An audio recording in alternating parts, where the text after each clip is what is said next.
রাজধানীর মিরপুরে অবস্থিত জাতীয় চিড়িয়াখানায় এক আকস্মিক পরিদর্শন করেছেন মৎস্য ও পানি সম্পদ মন্ত্রণালয়ের মাননীয় প্রতিমন্ত্রী সুলতান সালাউদ্দিন টুকু এমপি।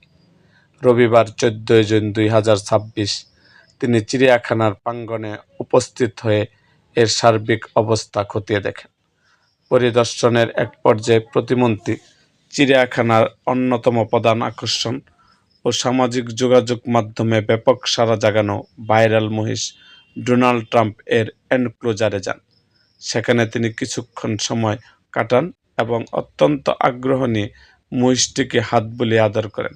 সংশ্লিষ্ট সূত্রে জানা গেছে, পরিদর্শনের সময় মাননীয় প্রতিমন্ত্রী চিড়িয়াখানার সার্বিক পরিবেশ, পশু পাখির যথাযথ পরিচর্যা ও রক্ষণাবেক্ষণের ব্যবস্থা সরাসরি পর্যবেক্ষণ করেন।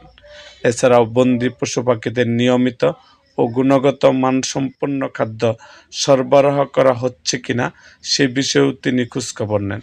একই সাথে দেশ বিদেশে থেকে আগত দর্শনার্থীদের নিরাপত্তা ব্যবস্থা ও সুযোগ সুবিধা আরও উন্নতি করার লক্ষ্যে তিনি চিড়িয়াখানার কর্মকর্তা ও সংশ্লিষ্ট কর্মচারীদের সাথে এক মতবিনিময় সভায় মিলিত হন এবং প্রয়োজনীয় দিক নির্দেশনা প্রদান করেন।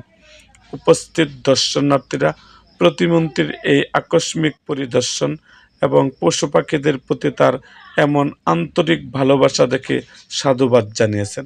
এরকম আরও ভিডিও পেতে এবং রাজনৈতিক অঙ্গনের নানা ঘটনা ও ইতিহাস জানতে আমাদের মুক্তাগাছার ইতিহাস মিডিয়া ইউটিউব চ্যানেলটিকে সাবস্ক্রাইব করুন এবং পাশে থাকা বেল আইকনটি বাজিয়ে দিন।